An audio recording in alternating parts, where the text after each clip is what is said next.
Hello. Just making sure everything is working for you. Seems to be. This is on. It doesn't work with PowerPoint. It does work with PDF files and Google Slides. So just FYI, I'm trying to click in. Probably won't work. But you can use the arrows. Great. You're welcome.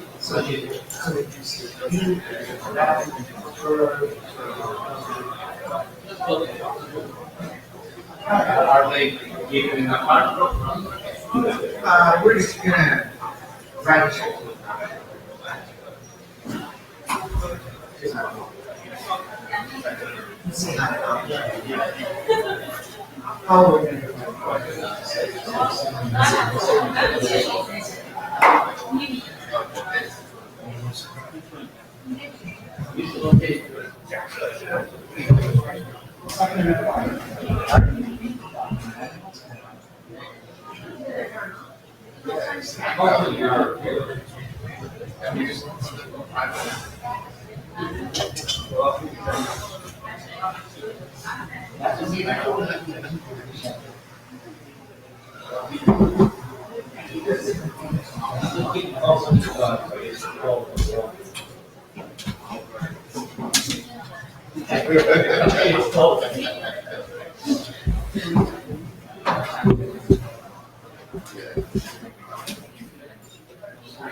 Because I know how the chairs are in this working group and they're very loud.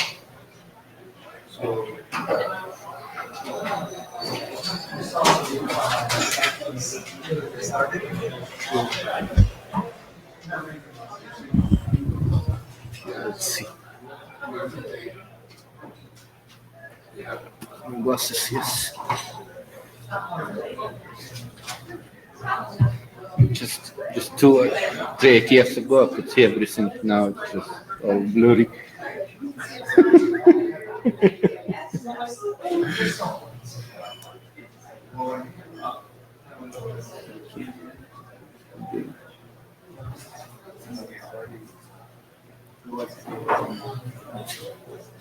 No, it's too large, you mean?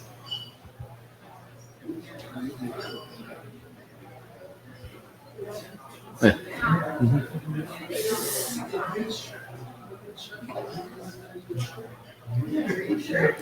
It's not moving properly.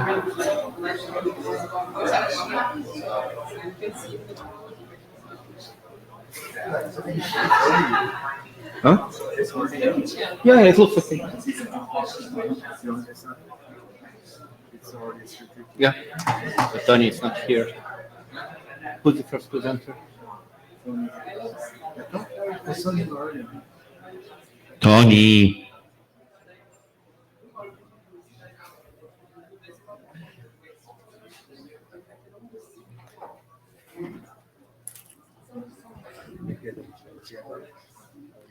Well, I can connect to Jabber.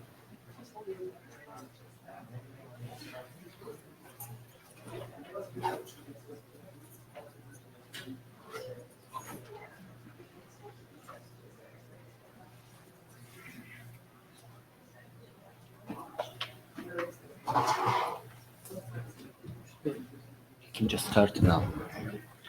Okay, so we are going to get started now. Blue sheets is circulating now. Please sign. Note well. Please note well. If you have not read it before, read it. We already got a note taker. Sandy, thank you. Jeff is going to be the Jeffer scribe. We have a simple agenda today. We have 3 presentations. So we'll just get started on that. And at the end, we'll talk about the working group status and the plan. So, Tony, are you ready? Yes. Okay.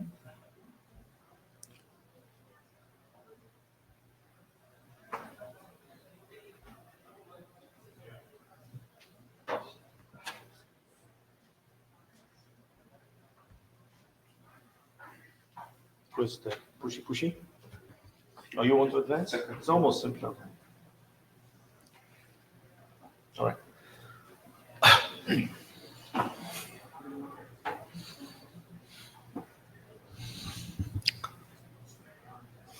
Okay, we're ready? Cool. So, hey everyone, I'm just giving you an update what was going on between the last 2 IETFs.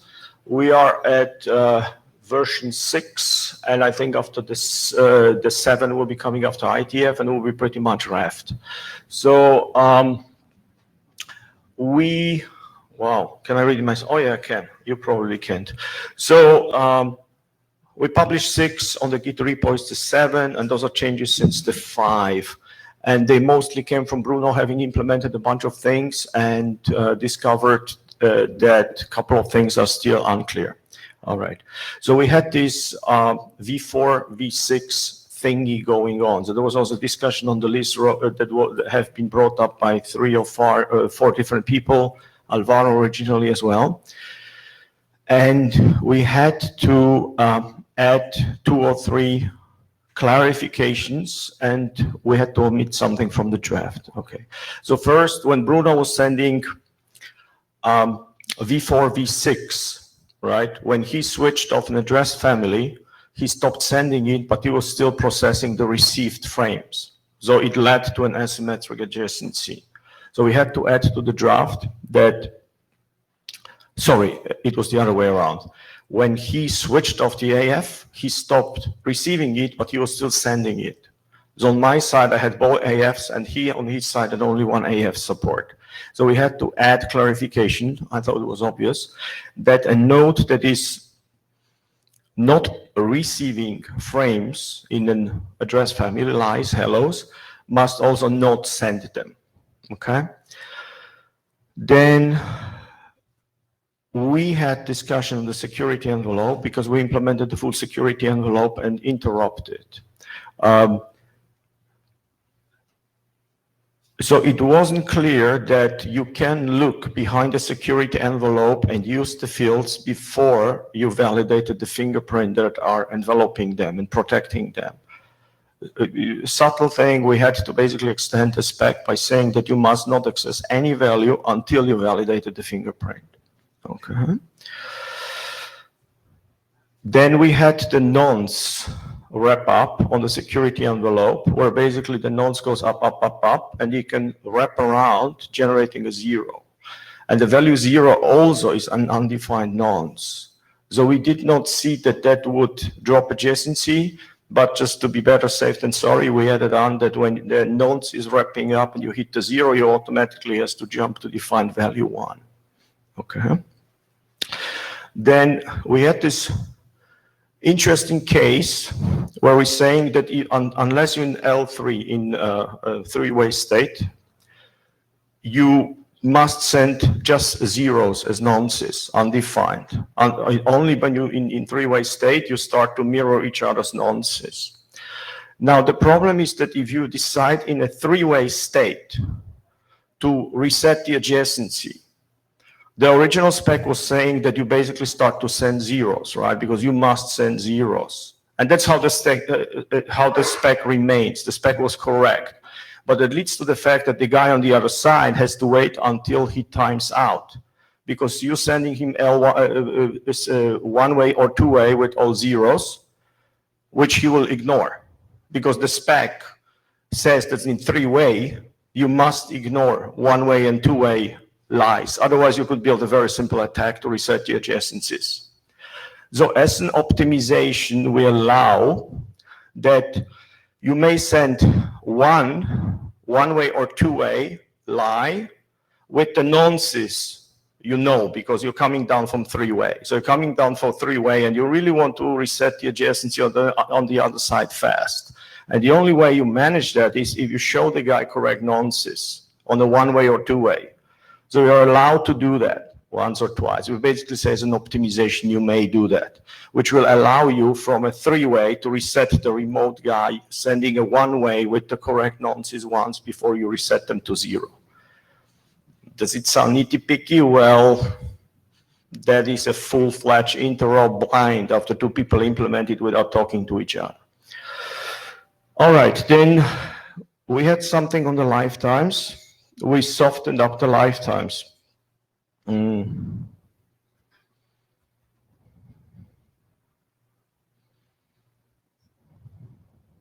right, so basically we had this rounding up of lifetimes to prevent a generation of fingerprints. And when you talk through the stuff, we realize it actually doesn't buy you much when the nonces advance very aggressively.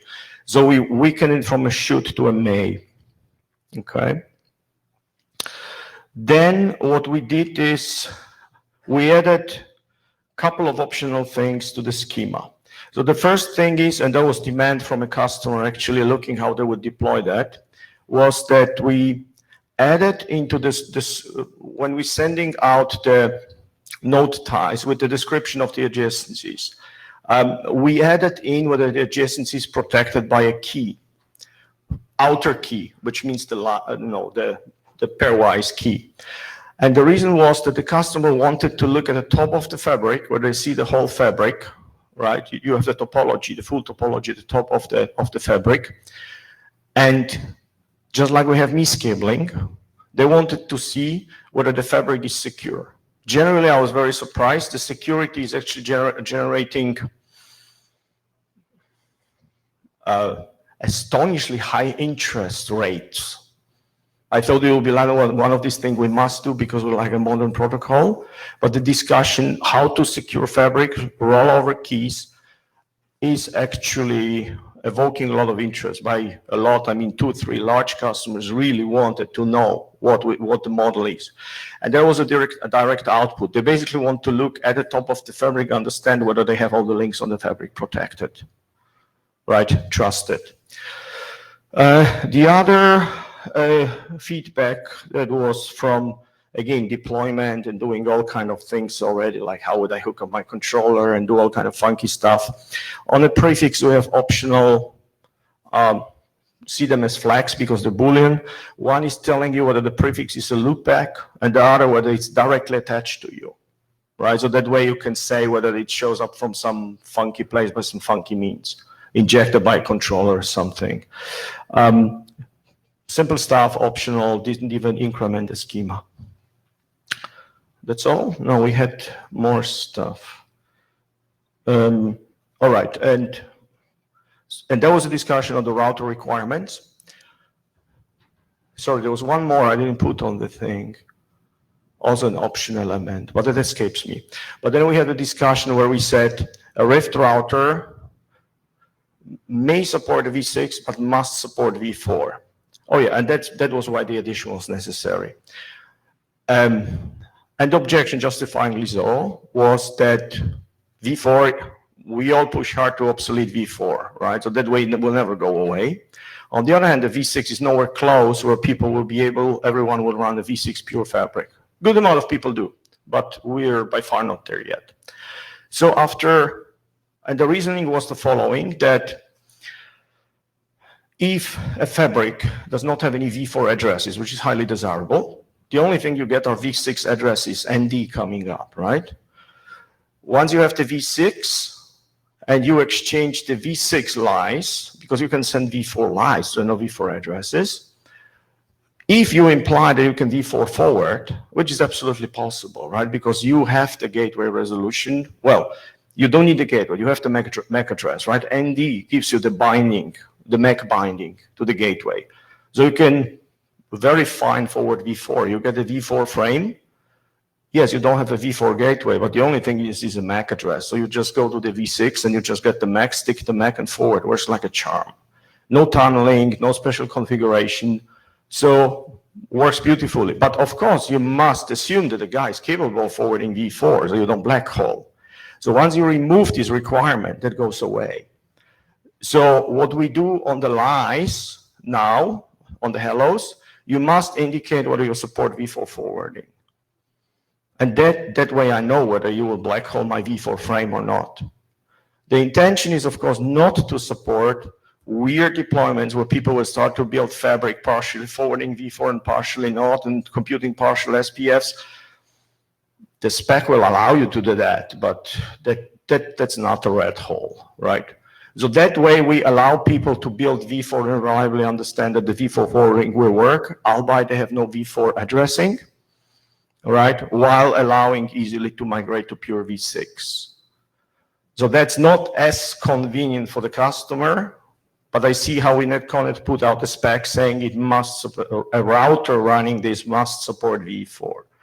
And there was a confusion for a bit where people were thinking that that implies that, so based on the charter, we must support both address family, and the spec does that, any combination.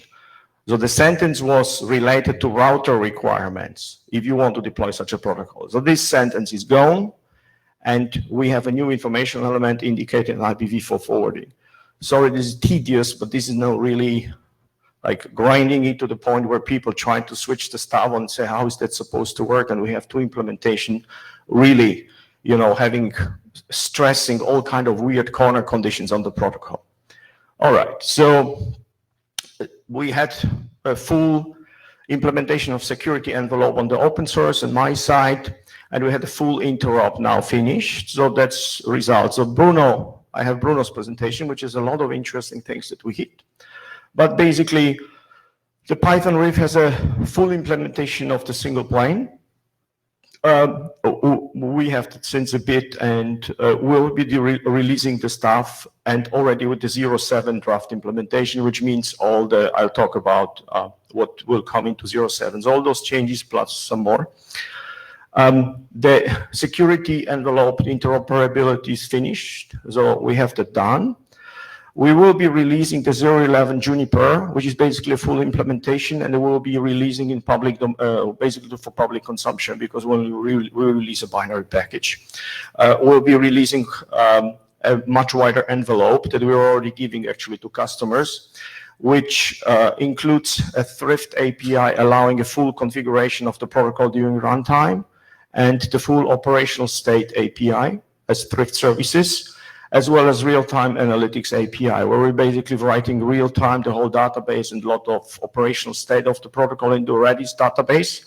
And we're also including open source library, which allows to deserialize all this stuff with writing the analytics from the Redis database real-time. We've got comment from Bruno on Jabber. Yeah. On slide 2, it is actually safe to reject a packet based on field after the fingerprint before validation of the fingerprint. If you go to slide 2.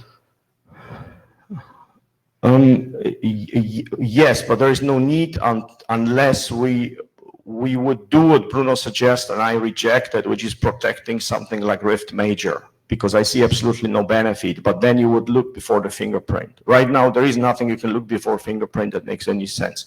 Well, sorry, nonsense. Let me read it first and then. Yeah, okay. Answer. For example, it is safe and efficient to reject a packet because of out-of-range nonce before validating the fingerprint. However, if you accept a packet, you must validate fingerprint before taking any protocol action. Okay, so that may still need a small grind, because Bruno is absolutely correct. You can and should look at the nonces before the fingerprint, because you can reject it without being exposed to a computational attack. Because the fingerprint computation is an envelope where if someone forces you to compute a lot of envelope, they may just basically have a denial of service attack surface against your computational resources. So Bruno is correct. We have that in the minutes. Who's taking the minutes? Because I do not want to miss that, please. Bruno will continue on mailing list. So it's not going to get lost. Yes, please, that shall not be dropped, Pascal. So I was just thinking about your discussion about forwarding IPv4 over V6 adjacency. Yeah. And so we can echo all the words that you pronounce, which are correct on the document, but there is actually a RFCF5549, which explains all that. So Is without tunneling? I don't think that. 5549 is just you have a V6 adjacency, you resolve the MAC address, then you can forward V4. Perfect, because that was what I was looking for. I was only finding the 7 series, which was all about tunneling. Okay, excellent. Please do poke me. We will reference this document. That would simplify the text. Absolutely, yes. Well, the text is not explained that now. The router requirements were making it implicit, right? But it would be great to have the 5 series reference where we basically don't even have to explain how you do it. Okay, yeah, because I refuse to put it into Rift spec. Like, I'm not here to describe how to build a forwarding path, right? So this was specifically to avoid DOS attack? Sorry?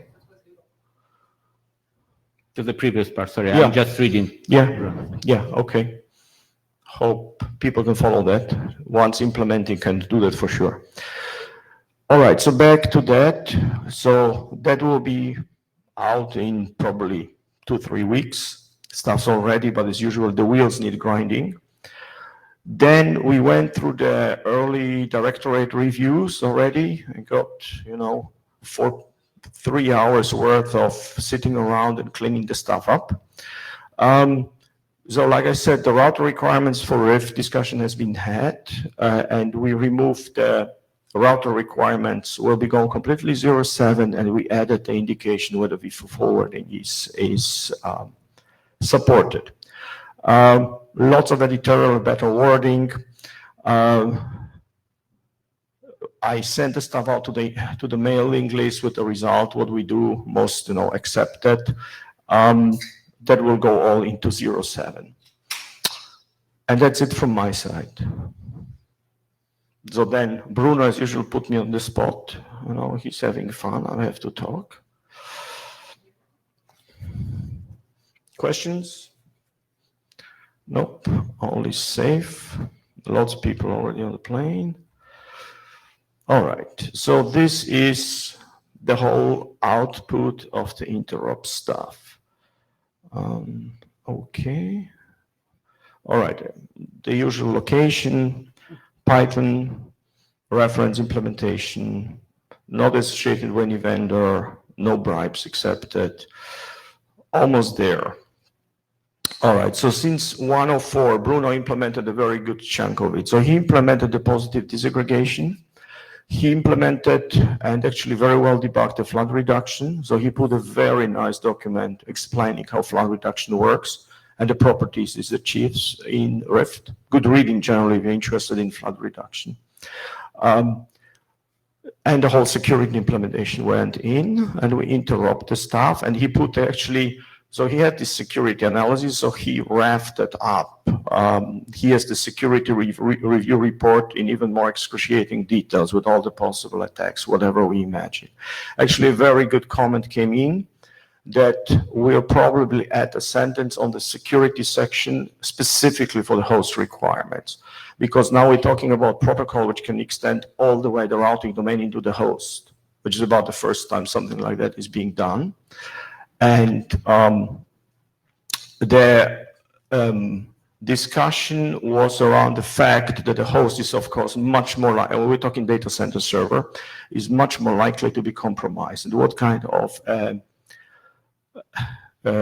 attack envelope that could present against the fabric. So the output is nothing particularly exciting. You basically have to, on the host, either have a very strict rate limiting how much state you push into the protocol, and on the Tor, you have strict limit how much state you're willing to take up from a host in terms of all of a sudden someone showing you 1 million Kubernetes prefixes, probably not a good idea, right? Or they try to pretend there's 1 million people behind them, which if you deploy that with the leaf flag, is not possible. But let's say you do a full ZTP and someone could try to build an artificial topology and inject it into you at the Tor.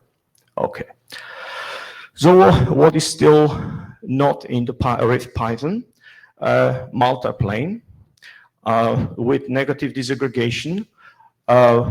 Frankly, there are very few people in the world at large scale who have the luxury to run a multiplane, but there are people who run on multiplane on the very cheap end of the spectrum, surprisingly enough.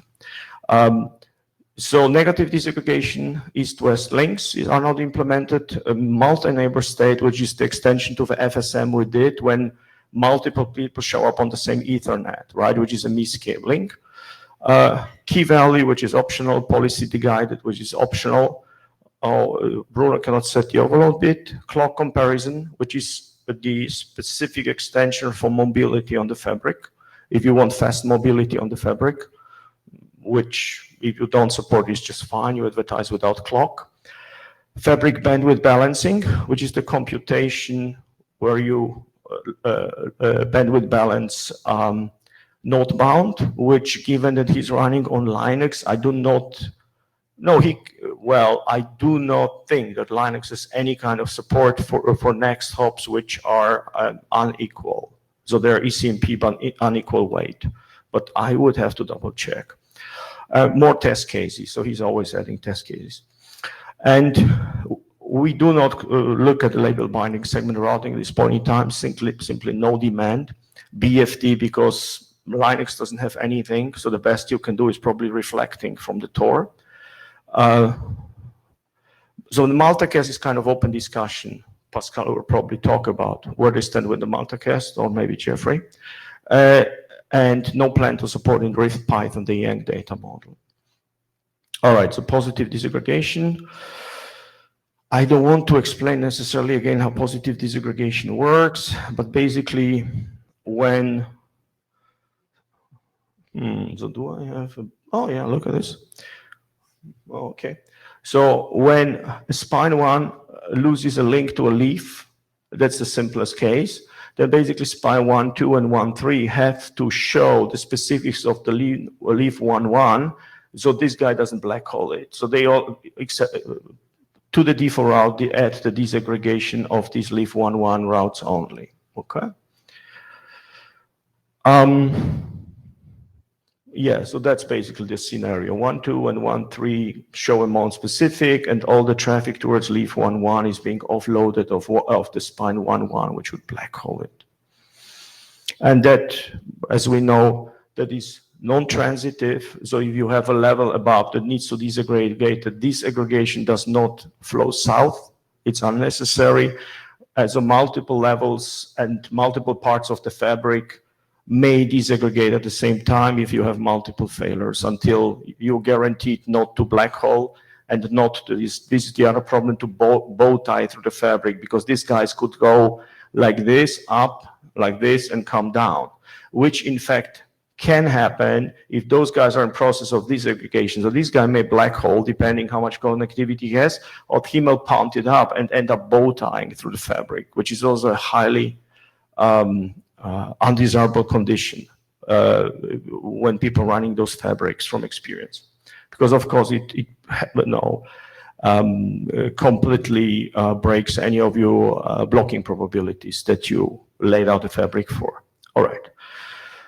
So as usual, well-written prose, so very easily understandable narrative, what it's all about, and how to go into this reference implementation, which can dump you all the state, show you what is happening. You know, it's excellent to learn how the protocol works, to walk through these kind of feature guides that Bruno is putting out.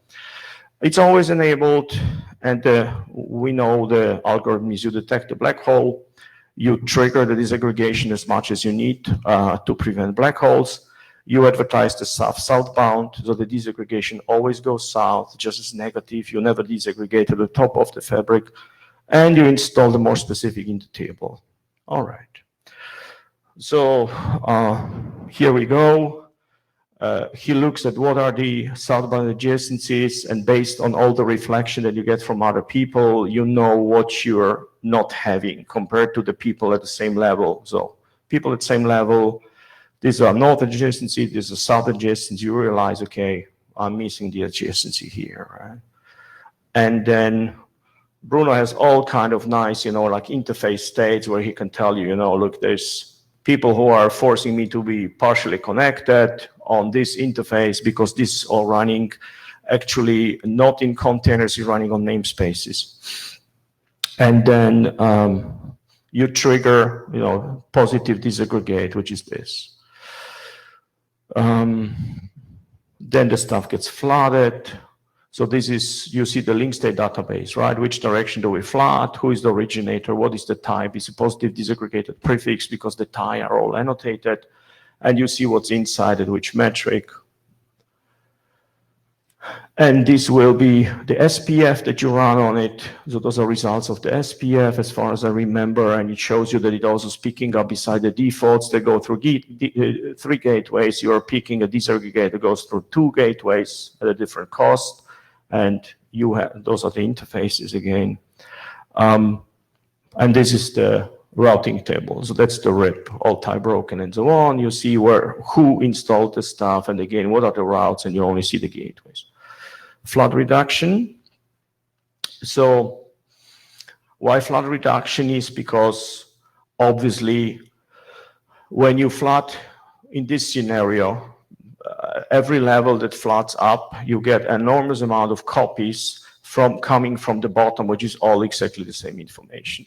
And we're talking right now easily 64, 128, 256 fan out, so radix, which means 128 down, 128 up, something like that, maybe 64 up, 96 down. People have different ratios. Right, so basically you get overwhelmed.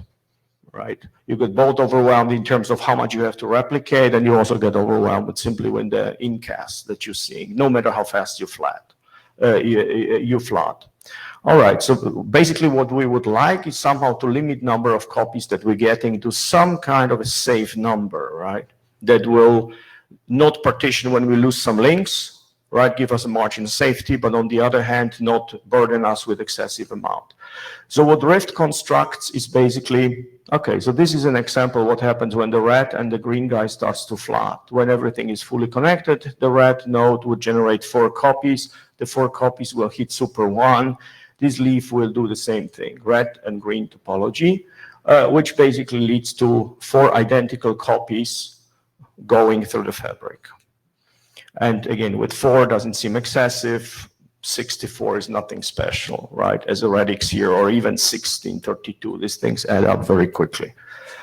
So what we really want is somehow out of those 4, prune out 2. So let's assume we're happy with 2 copies, which is a good number normally.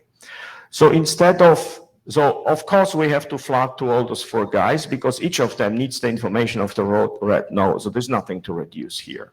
But from here on, what we like is that only 2 of the spines send a copy to the super spine, right? And a very subtle problem that starts to emerge is that if everybody down here picks up the 2 same guys, then you have, the problem that those guys may get completely overrun with the replication plus, processing of the stuff. Well, so actually replication, and then of course making sure that the flooding went through. So ideally, we want each of these guys pick up 2 different guys, so we load balance. And of course, we don't want to synchronize those guys again because we don't have any reflection. The leaves are not even aware how many of them are at this level. That's how you scale the stuff up. So non-trivial to achieve, went through a couple of iterations and final emerging solution largely based on Pascal thinking. Feature guide again, this one I really highly recommend. It walks you very carefully, again, with like all the CLIs and so on. I don't know whether Bruno dropped CLIs into this one, we'll see. But it's a nice English narrative explaining to you how you achieve such a thing, right? What happens is basically is that those nodes run a kind of an election algorithm, distributed election algorithm. So each of them picks 2. right? And the algorithm is run in a way that's based on their node ID, and this node ID, everybody ends up with a pretty nice, spreading it evenly. The story gets more interesting, of course, if connectivity is partial, because you have to pick up possibly more than two to get a double coverage at the top of the fabric on the next level up, right? So things get a little bit more interesting very quickly if you consider partial connectivity. So Rift Python implements an example algorithm. And the funny thing is that if you think farther, each of these nodes can actually pick a different algorithm if they choose without endangering the whole thing very much. So that's a surprising property. So he implements, we gave a nice algorithm that has a lot of entropy. If everybody runs it, it will spread nicely. But it is very, very resilient if you try to do something slightly funky and you do other choices. Unless everybody's really stupid and pick the first and the second, then like, well, okay, right? You have no entropy. You know the ID has to somehow get into the entropy. So the whole show comments is on his implementation. Okay, so he even included something. So when you look at the flood reduction, what you find is you have an interface and you're talking to someone, obviously, that's the system ID on some interface. And you know how many grandparents he has, because that's what you get on his node tie. You see that, even if you're south. All the adjacencies are included, and you know which is north or south. So you know he has 4 grandparents, and here is the anomaly, right? This guy has 1, which means that he lost 3 links. So you have to account for that. This I will not even talk about. We basically put this thing into equivalence group. So we say all those 3 guys are actually equally good when you choose them, and then we mix them up. We run like a mixer. So those are, what are they called? Hash groups? I forgot what we called them. It's used for the Fisher-Yates type of hashes. And what happens at the end, after they are ordered in these equivalents and meshed up, you basically start to pick them and you assign them as a flat repeater, which means we signal to them, if you see my originator tie, do please repeat to a level above. And if you say false, means I'm sending you my information, please do not keep repeating it. The whole thing is actually vaguely similar to Manet flood reduction, right? Which worked very well, but we couldn't use directly because they take advantage, as far as I remember, very heavily from the fact that the wireless medium is broadcast, which we don't have, right? Our medium is the opposite of broadcast, actually. We have link-to-link everywhere, right? Okay. So then, what you can also see from Bruno's code is when you look at the grandparents, which means not the parents, but the grandparents, you can actually see whether they've redundantly covered, which means they have at least a degree of 2 of replication, right? So one link cannot break it, and then you have to figure everything out and wait until you figure out the flood reduction and then go flat until you have everything everywhere. So it's resilient. And again, the degree is up to your choosing, and actually every leaf, every node can choose their own degree. One can run with, I need double coverage, the other 3 coverage, doesn't matter, nothing changed. And that's probably looking from the other side where you see whether you are the flood repeater for the guy on the other side. Tons of stuff. You see, that's basically the adjacencies matrix, right? Which neighbor state are you? Which direction is the neighbor? What's his system ID? Interface, which is the thing that people appreciate a lot when they debug those fabrics, and it's like a trivial thing, but it's very hard to do with traditional protocols. It's very easy to see whom you're talking to on the other side. So you have the name of the guy, right? You know who it is, but not only this, you see his interface name. So it's very easy to go like, oh, okay, I hook up into this guy on this port. So that's what Rift gives you, right? You always know where I'm going out and whom do I hook up on which interface when I'm cabling. All right, so you can disable that, of course, but it's enabled by default. And I think Bruno allows you to play with the redundancy factor. And the similarity factor is that's how you balance depending on how many adjacent the guys have node bound, because you can have different strategies when you pick who is repeating for you, right? You can pick up the guy with most of this is node bound because he gives you the highest coverage. You can just do the opposite. You can pick up one with the least, right? Because he will repeat the fastest, right? Or the guy who has the most CPU or whatever not. It really, like I said, it's highly resilient. As long as you put your node ID as entropy into the whole algorithm, the stuff will spread, you know. And depending how, it really doesn't matter. It's bloody resilient. As long as you put a little bit of entropy, the stuff just load balances, all right? All right. Security. So now here comes the most delicate part of the work. What happened? Okay, so again, here comes Bruno. Nothing until it's like in a beautiful English write down, everybody can follow and learn from. So truly a reference implementation in the best sense of the word.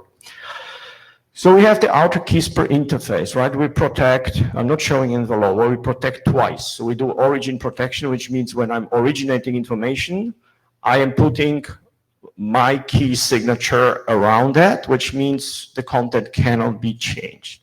But then when I break up an adjacency, I have the option, it's all optional, right? We run without keys, fine. I have the option to only accept the adjacency if we agree on fingerprint of a key, no acceptable key. And then every packet, when it's a tie and it's inner protected, gets wrapped into the outer one. Right, so on every adjacency we have an outer key, which is adjacency specific if you want, and we have the inner key, which is really signed by the originator of the information, which is really only of interest if you do LSPs, ties, LSAs, right? The stuff that floods all over the place. So, right, so we call them inner keys. Bruno tried to push them to tie origin keys, but actually we can protect more stuff like PS and Ps, right? Tire tides also with this key. So it's not clear what will happen. So I prefer to call them inner key, right? It's the originator protection. Of course, multiple algorithms, because we show the key and then we show what is the fingerprint length that we use. Right now we are running off, Bruno will correct me, I think SHA-2 which looked to me like the sweet spot. I think there was some discussion on the list why we picked the key. 512 is kind of biggish. So I think I'm running off SHA-512 or 256. I don't remember. We just agreed on something. And then you need library support for all the languages, and it has to be RSA this or the other. We have support for key rollover. And then, of course, you know, statistic logging, because once security fails, it is hell to debug, because the answer is basically no. Okay, so why is not very good with security, right? How to find out. So we have this YAML file which describes the topology which we use to interact, so because we both can bring up these virtual topologies, right? And we can read the same format to see the topology description without running a lot of virtual machines or whatever not. So we added all kind of things where you have to describe the keys, and each node can say, right, so what is my origin authentication key that I'm using? Which one will I accept? And what am I running per interface? What is my active authentication key on the interface? And what is the accepted keys on this interface? I have more stuff which Bruno does not support, which is all kind of strategies what I'll do with the key if it shows up, which is in practical deployment very useful. There's all kind of loose permissive thing which says, like, if you don't have a key, it's okay. If you have a key, I verify it, otherwise I'm okay. You know, all kind of variations that has evolved over the last 20 years. And the OSPF and ISI has nicely led the way, right? So there's very sophisticated implementations. All right, so when you look at the security of an interface, so that has proven necessary, right? Tony? Yeah. Bunch of comments from Bruno. So Linux does support an equal cost multipass, and it is ES SHA-256. So it's 256, wonderful, and we do have the support in Linux, which means if you get that as a host version, you will actually see that it will load balance based on bandwidth on the fabric, not bound. If it's correctly implemented. So it balances the suggested algorithm. Again, it doesn't matter how it balances. Every leaf can do what they want because it's a loop-free algorithm. It's value-free, right? So you send it any way you like, it will not loop on your fabric. We'll get there. But if you have one metric, you probably want to mesh something up, which is a mixture of your administrative metric plus available bandwidth. And you can provide all kind of knobs and things, right? The spec gives you one example and suggests how to do something like that. But again, it's highly resilient.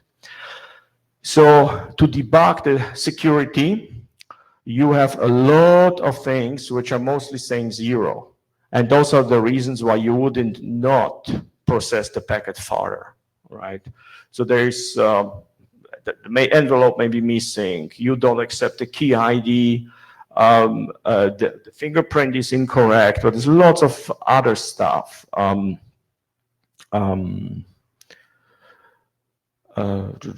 kind of empty fingerprints and so on. So like a page full of reasons why you would not process it. So here you see that it accepted a non-empty outer fingerprint and it accepted non-empty origin fingerprint. And we had a lot of discussions. Well, that's exaggerated, but we had good amount of discussion about all the performance, right? I mean, what will be the throughput? Because Rift floods at, depends how well you implement it, but something like having 20 or 30,000 information element coming into the database per second. So we're not even talking flooding rates. That means that is the consolidated flooding rate on all the interface you're running. Is nothing special, right? So the interfaces may got cumulative at 100 to 100,000 packets. I don't know. Which are most interested in how fast is the database sucking up. And of course, at those rates, we were very interested, will the encryption even hold up? And no problem at all. On the generic CPU, I mean, you can crank insane numbers. Once you move into like 1024.204a territory, it starts to get tricky. So Bruno put out actually, I think, an email on the list where he measured the stuff. What is the, practically speaking, an envelope you can run on generic CPU? And then of course, if you have multiple cores, so there's all kind of tricks. But you can run a very solid security without much of a burden. At very high rates with lots of information. All right, so interrupt testing, security was the focus. We fully automate the whole thing, right? The whole thing gets chucked on the usual continuous integration things, no manual like pushing and kicking things. No one has time for that. We are also too easily bored. Everything is passing at this point in time. So that's custom image I threw pre-release package on Bruno because we were iterating back and forth. He found one thing on my side, I found a thing on his side. So what did we learn?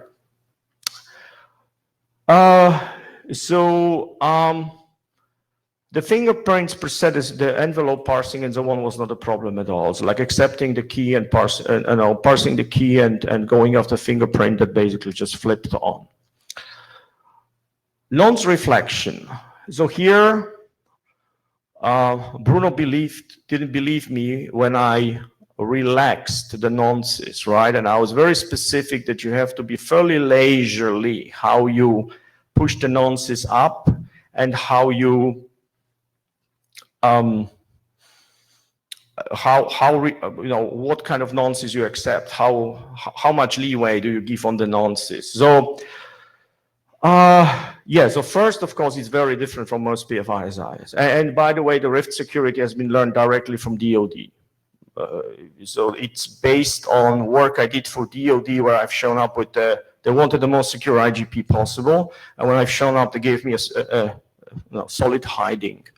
And then I learned how to really build a practical best of breed routing protocol security for IGPs. BGP is, of course, a different thing. So the security we have now covers both intra and inter-session attacks and without need to store anything in volatile storage, because those are the big precondition, right? So there's nothing to attack. It boots empty, no state. You can attack or store the state. And then no matter whether you try to attack within the session or after reboot, a new session comes out, you try to attack, we have protection for both. Bruno thought that he'll go better than the spec, and he was advancing his nonces very, very aggressively. Or pretty much any packets, anywhere, anything, just push up my nonce, right? And that led to, and what the spec specifies says that if you see a nonce within 5 interval compared to what you gave, you're okay with it. So you have this slip of 5. Now, I give you a interesting input. Bruno asked me why you would even accept something that is higher that you announced. So I walked him through implications of heavily parallelized implementation of routing protocols, where you may have multiple clocks advancing in your implementation at different rates. So it may happen that on that you will find yourself receiving something which is ahead of what you think where you are. Yes. So Bruno is saying that he has published a security report that has all the results in it. Yes, so there is the security review. I didn't see I'm not sure what he's talking about with the publishing. Okay. So Bruno was advancing the stuff so fast that when the FSM was like revving up and already doing some kind of flooding stuff, he would be falling out the 5 window, right? So he was resetting the session. So he had to back off and do pretty much what the spec suggests. And then everything went up nicely. And even despite he was slightly concerned that he's a little bit more leisurely, the FSM is very resilient to attack. So whatever you throw at it, it will behave properly, and you cannot attack it and reset the sessions, and bring up the session if you don't have the proper credentials. What draft was changed to, because what emerged out of that, trying to reset this FSM and so on, I think it was Bruno's input, we decided to send the remote nonces 0 in both 1 and 2 ways, because I think I was more relaxed there. That was the result. So you cannot, because we couldn't negotiate the keys early enough always. So the 2-way will be already nonce protected. Details escape me. It will be in his report. Okay, so he said already there is a very detailed review report. He updated on the second version. So that talks about all possible attack vectors, what we saw, the finesse of the whole thing. Any questions? I know that was comprehensive, but at this point in time, we basically jump up and down. We got an early review from the security one of the directorate. We addressed all the stuff a good while ago. Implemented interrupt. What we got was we have been granted the exception by the AD to actually keep the security section within the spec rather than publish, security consideration draft, which in my opinion makes much more sense. Just like keeping the requirements and the security on the spec rather than flooding them around. No questions? So the only real discussion I saw were these router requirements that was floating around. Then that's it. All right. Thank you, Tony. So no, sorry, there was a good discussion with the ZTE, but that was fairly early. That was about the V4, V6 negotiation as well. Yeah, so it's very close to that.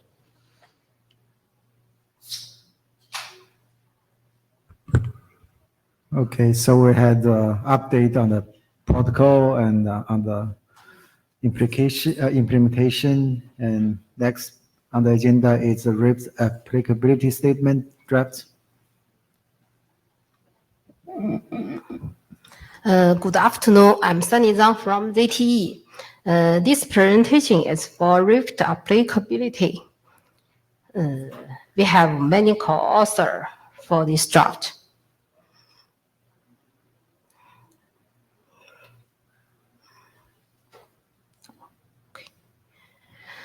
Let's see the background of RIFT protocol.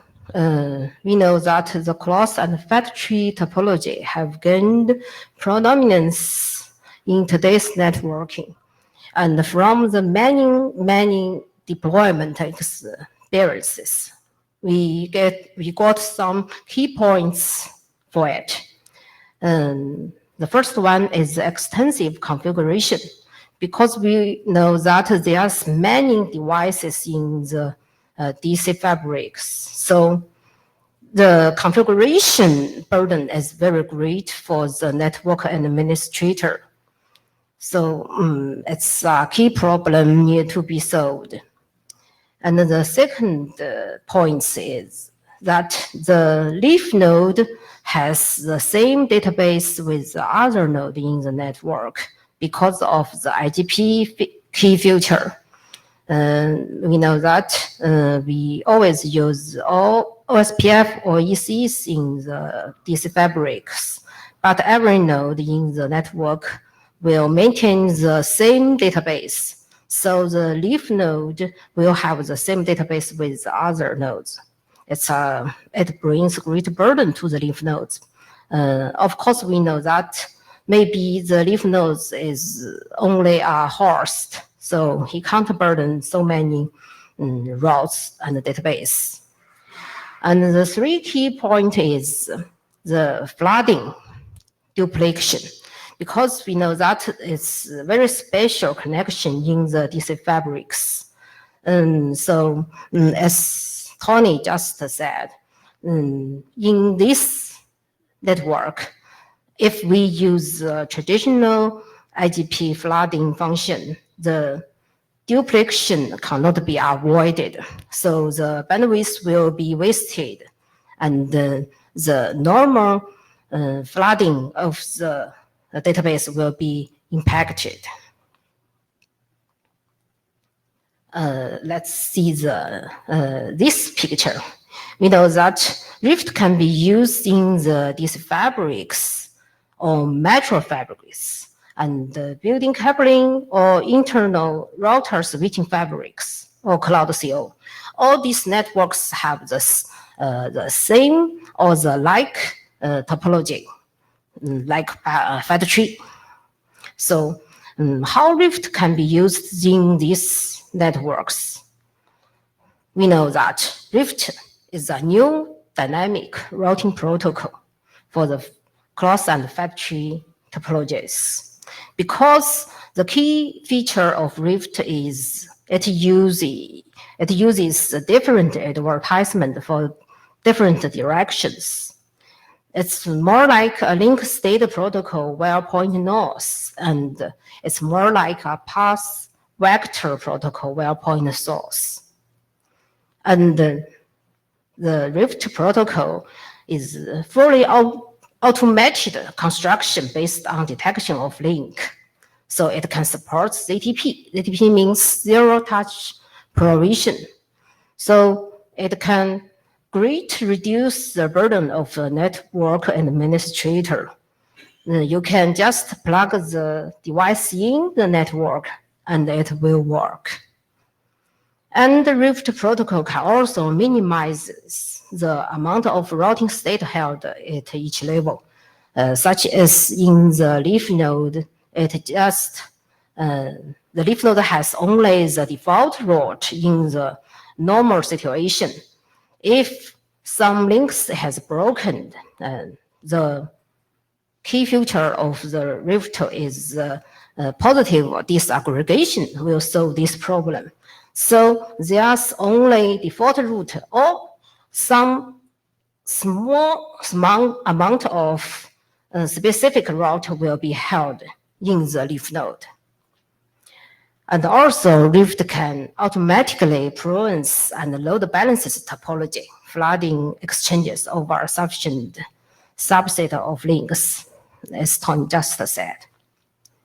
And the key point, I just mentioned it, is the automatic disaggregation of prefixes. So according to these key features, the suboptimal routing and black holing can be avoided. And also Rift can support, the Rift allows traffic steering and rerouting policies because the good extension. And also it allows loop-free non-SMP forwarding. And it can support, it can automatically support the rebalance of traffic towards the spine based on the bandwidth available. And also, it can provide the mechanisms to synchronize a limited key value and key value data store that can be used after protocol convergence.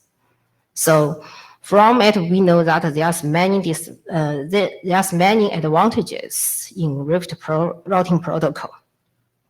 And also from it, we know that Rift can also support horizontal links and vertical shortcuts. So it's naturally that Rift can be used in the networks that is listed here. That's all the applicability statements. Any question?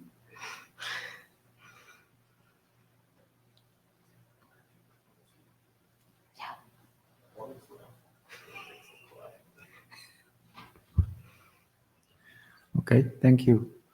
So right now the document is at the version 01, right? It's still individual draft or? Yes, we'd like to call for working group adoption. Yeah. Okay. Yeah. For me. Hi, Sumit Mukhopadhyay, Juniper Networks. Just one comment in the previous slide. Do you want to also add some statement about scalability and number of adjacencies, which could be a plus? Which one? For the Sorry. scalability. It's implementation specific, so. Tony P. Juniper. So yeah, a number of adjacencies you can support is largely implementation specific, but the scalability of the protocol, based on the fact that it summarizes up, right? And you have much less information. Also the, what you call the blast radius, that is architecture of the protocol.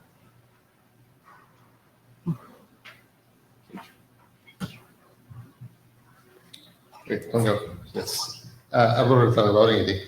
Now that you mentioned working group adoption, I wanted to mention that what the charter says is that we want an applicability statement that talks about how to deploy and configure Rift in different topologies. What I think this document does is it basically summarizes the Rift features, and then it says, oh, because it has those features, I can use it in fabrics. It's my fault because during this meeting, I pay little attention in the use cases expressing, but in the draft, there's many texts on the use cases for it. Yeah. I looked at the draft and I didn't read it all, but it looks like there's maybe 1 or 2 paragraphs for each of the use cases. I don't know that that's a lot. I don't think that's a lot. And I don't think that in 1 or 2 paragraphs you can talk about how to deploy and configure for each one of the use cases. So again, with a grain of salt, I haven't read the whole thing, but it seems to me that this draft in the current form is not what we want to meet the charter. This sounds more, and don't take this the wrong way, but this sounds more like a marketing summary. You know, this is all the great things about Rift, which is great, but it doesn't tell me if I need to apply Rift to a fabric, to a DC fabric, for example. What considerations should I take when I configure or deploy? You know, why, or you know, whatever other considerations are. So we can add more detail in the use cases, right? Okay. I think there should be more detail in the use cases. Okay. So I think clear message to co-authors to work more on it, to clarify use cases, to increase number of use cases. And Okay. Okay, 20p Juniper. So you have 5 use cases. I mean, what do you need? Is there a magic number we have to cross? Add more detail about it, right? No, it's more like a question to AD. So first is also what's wrong with 5, and the second one, we are under the curse of our own design, because if you run Rift in ZTP, there's literally the configuration cover with the one sentence, switch top of the fabric on the top of the fabric, and you're done. I wrote it on I wrote 80. So there's nothing wrong with 5. There's nothing wrong with 7. There's probably nothing wrong with 1. So what we want, or what I thought we agreed from the beginning when we did the charter with the applicability statement, is to say, okay, now here we have the protocol specification. This is how you use it. Now, you just said something interesting, which is, well, this is so easy to just configure it here and then that's it. So maybe there aren't that many considerations. We specifically mentioned this in the charter because, I want to make sure that when people are going to use, when people are going to use RIFT, that they know how to deploy it. That if there are deployment considerations, that people consider them. And so that, I don't know, if I need to think about, I don't know, the size, the breadth, whatever it is, that is considered there. Now, hold on. Just like security, you could have a section in the big document, which is already 140 pages, to say, these are the deployment considerations. There's an RFC that I forget which one it is in the 5000 series. I'm going to say 5143, but whoever's the fact checker, you can check, that talks about deployment and manageability considerations. And so it talks about if I'm implementing a new protocol, what kinds of things do I need to think about in the network? If I'm, stuff like that. That's the type of thing I want to see. It may be that, the protocol is so simple and so easy to use that you don't really have considerations. And that's fine, as long as you explain why, and it's not just, oh, Rift is so great, we don't need to do anything. Right? We want to do something in there.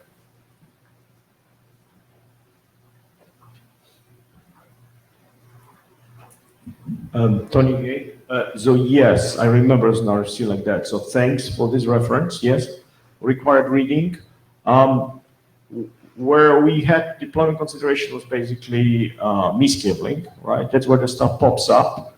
On the security, the stuff I saw with Bruno was more implementation considerations where he had to loosen up his stuff. Otherwise, keys are keys, but we can put something in, like you used OSPF ISI as key management, same thing. I mean, if that contributes anything.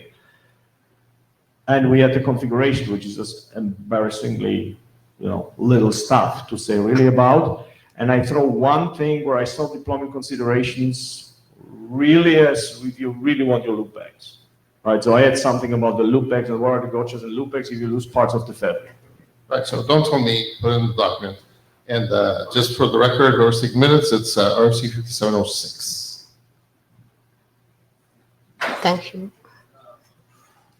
Dmitry Afanasyev, Yandex, as one of the co-authors of the draft, at least some parts could be more detailed.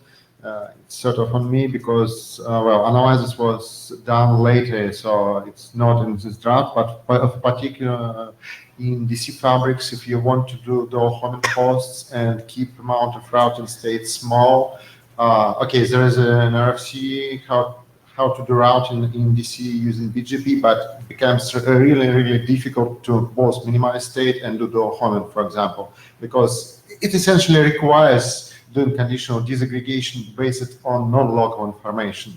Very difficult to do without a lot of additional logic. Thank you.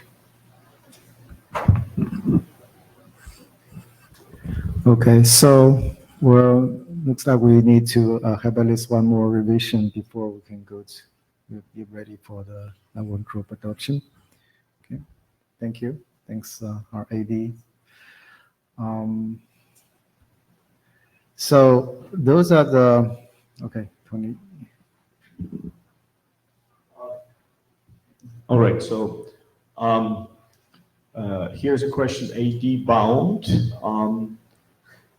So do we have to last call everything as a package? What's the deal also with LSDR? Because at this point in time, the protocol spec is very thoroughly cooked with 2 implementations. And I have people ask me, when will they have the RFC for the RFPs and their like? So is there, policy here, or can we go to the last call of the protocol spec while all this stuff, of course, is absolutely necessary and committed to, and so on and so on?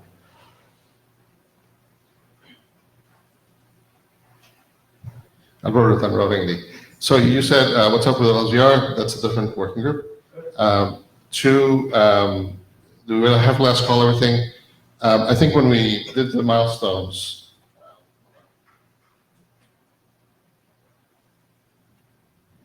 we said that we would process together the protocol and security, which is now one document. So no, that means that you don't necessarily have to last call everything together. So we can progress protocol.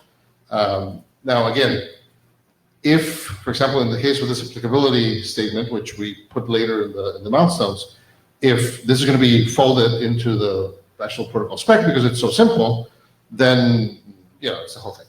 But otherwise, we should be okay. Don't make promises on the time frame for getting an RFC. Oh, I know that. That didn't imply you deliver a product on time and quality. Just allow to try to get the product out. John Scudder. A friendly suggestion, mostly to the chairs. Jeffrey, I think what I heard while I wasn't reading my email, which I of course wasn't doing, during the discussion of the applicability draft was like presented the applicability draft and then there were, some criticisms of it, whatever. And then you said, well, maybe it's not ready for adoption yet. And gosh, it sounds to me like the working group is discussing a draft that the working group is chartered to produce, which sounds to me exactly like what a working group is supposed to adopt a draft to do. Like normally you don't, wait until a draft is perfect before adopting it. You adopt it when you're like, yeah, this is kind of what we're supposed to be working on. And then you insist that it be perfect at last call time. But it's your group. I mean, run it the way you want to.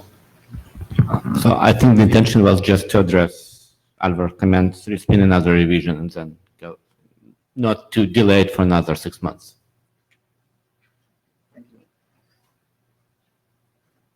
Thank you for coming.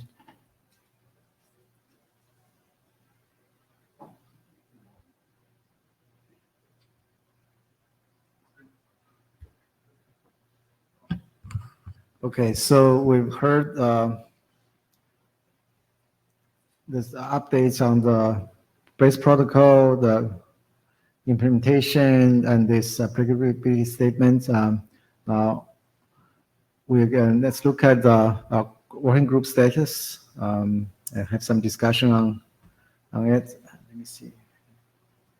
Okay, present here. So as we all understand now, the 06 revision has been posted. We did a writing directory review by Russ. Thank you, Russ.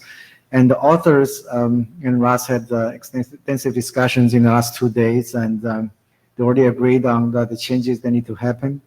And the 07 revision will be out soon. The plan is to issue the working group last call right after the 07 revision. And this does not have to wait until the applicability statement to be ready. And so originally we thought that we would call for the adoption for the applicability statement. I think we'll wait for the next revision. And Yan spec, it was adopted last time. There's still some minor updates that need to be done, and we'll issue the last call after that. Multicast drafts. We discussed the multicast ideas and at last IETF meeting, and we put out the 00 revision, the initial drafts. We still need to put in more details, especially on the ties format and things like that. And we were not ready to discuss it further at this time, but we will have another revision out, and then we'll discuss it more the next IETF meeting.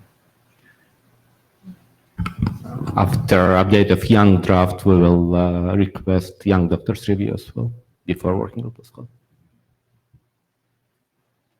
And then there are some other side work that future work needs to be done. We have put out initial draft before, have not actually worked on those yet.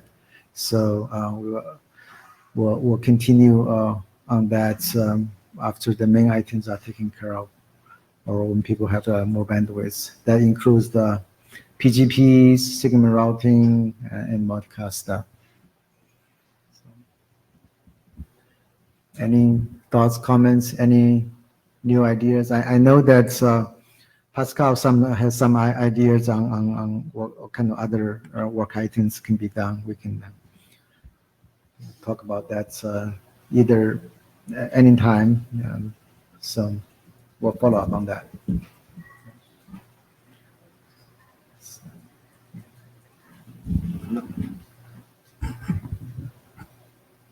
If some people dig down the old discussions we had topics like very mobile end devices. You don't want to have state in the intermediate layers. You just want to push the state to the super spine and turn on from the super spine to the leaf rather very mobile carriers. So we had things like that to optimize very special cases. We don't know if it's useful. So yes, the ideas are floating in the air, and if we are ready to relive them like zombies, if ever needed, right? So it's just unclear that we have a need for highly mobile or highly scalable networks where maintaining state in the intermediate level would be inefficient. We've discussed it, we know how to do it, we just did not see a need for it.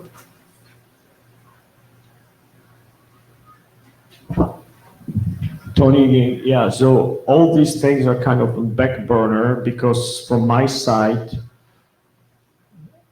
I see people being entertained by it when I ask them whether they would deploy that or are willing to talk deployment scenarios. I just don't see use cases. I mean, in my case, like SR, right? So there's loopbacks, we talk extensively loopbacks, and I put in deployment considerations, one or two things there, like watch for this in very anomalous scenarios. But for example, SR, it was leaf to leaf, and at the end you basically tunnel anyway, so why would you even need that in the underlay? But it's simply, that's why these things need standard loving care, because there's simply not enough people pushing for having the deployment need for this stuff. Whereas, for example, the multi-homing of servers has a lot of interest, driven by the hardware coming and the people like realizing that if you can multi-home the servers, lots of problems you're solving today in weird ways just simply disappear, right?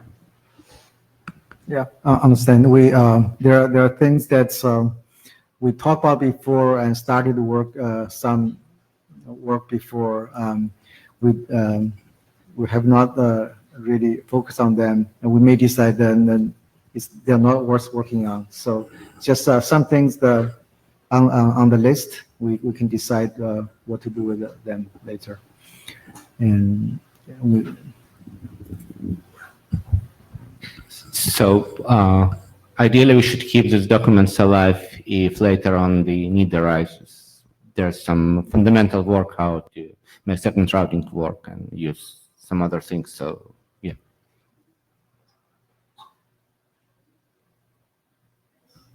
So blue sheets, has everyone signed them yet? Where are they?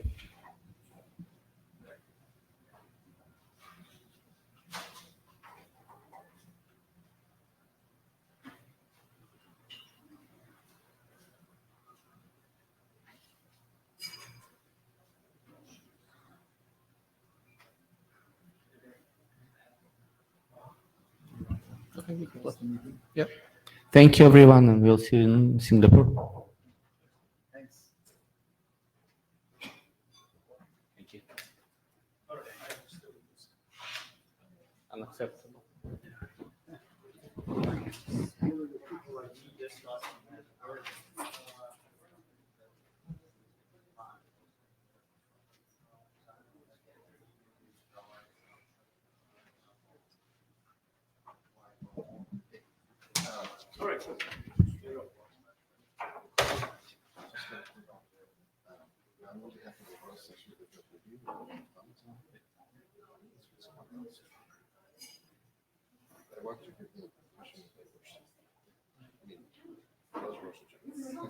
All right. Sorry, I didn't mean to make you startle. Young lady. I Like just me, that, like, yeah, color outside the line. maybe. You even exhibited live? Maybe, This is color everywhere. I know, it's a lot of fun. You grew up No, already. Yes, so I that. was thinking, looking over Yeah, there. then I I have a good friend, which is my prof, and Okay. he's older, he's a mentor for many years. The guy who very beginning, the science books. very famous guy, just died this week. On Friday, I saw him on Sunday. Oh. I trust you guys, but. Peter Waxers. And this is, last 50 years ago, but he's very famous. Yes, guy. so we can always, It's like day one, the way I have. Yeah. And he had companies, they have. Yes, next time you do the review.